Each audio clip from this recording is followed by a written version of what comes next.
केंद्र सरकार ने घोषणा की है कि वो कोरोना महामारी की दूसरी लहर में 80 करोड़ भारतवासियों को अगस्त महीने तक अनाज उपलब्ध कराएगी। ये साल 2013 में यूपीए सरकार द्वारा फूड सिक्योरिटी अधिनियम के तहत चिन्हित गरीबों की समान संख्या है। अब ये सवाल जाहिर है कि क्या साल 2014 में एनडीए की सरकार बनाने के बाद देश में गरीबी में कोई कमी नहीं आई। गौर करने वाली बात यह है कि नरेंद्र मोदी के प्रधानमंत्री बनने के बाद से केंद्र ने गरीबी का कोई डेटा ही जारी नहीं किया है। फिर मोदी सरकार इस 80 करोड़ के आंकड़े तक कैसे पहुंच गई?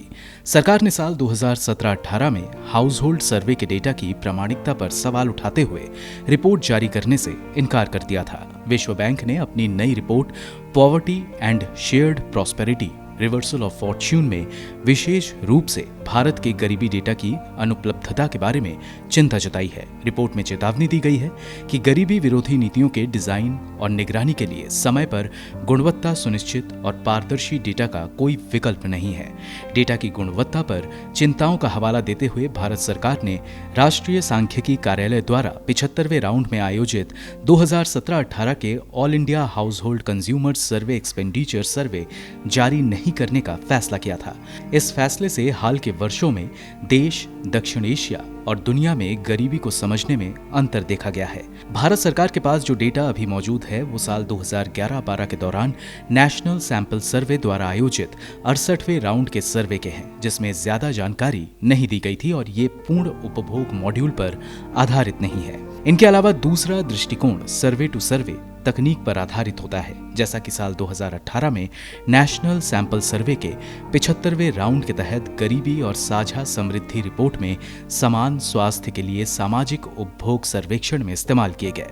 इसके तहत साल 2017 में लोअर नेशनल पॉवर्टी 9.9% आंकी गई थी, जिसमें 95% कॉन्फिडेंस इंटरवल 8.1 और 11.3 के बीच है। भारत में इसका मतलब ये है कि गरीबी की संख्या 109 मिलियन और 152 मिलियन के बीच है, जबकि ये दर दक्षिण एशिया में 7.7% और 10% के बीच है, यानी 137 मिलियन और 180 मिलियन लोग गरीब हैं। अब सवाल है कि नई रिपोर्ट जारी नहीं करने से फर्क क्या पड़ सकता है? अगर सरकार नए सर्वे नहीं करती है और नए आंकड़े जारी नहीं करती है तो लोगों को सरकारी वेलफेयर स्कीम का लाभ कैसे दिया जा सकता है? कितने लोगों को मदद की जरूरत है, ये कैसे पता चलेगा? मसलन 2011 से 2017 के बीच देश की अर्थव्यवस्था में काफी संरचनात्मक बदलाव आए हैं। इतना ही नहीं, महामारी के बाद से कई रिपोर्ट में ये दावे किए गए हैं कि देश और दुनिया में गरीबी और भी ज्यादा बढ़ी है। ऐसे में जाहिर है कि देश में गरीबी की संख्या और भी ज्यादा बढ़ी है, लेकिन डेटा नहीं होने की वजह से सरकार उन तक मदद कैसे पहुंचा रही है, ये सवाल एक चिंता का विषय है। ब्यूरो रिपोर्ट, गो न्यूज।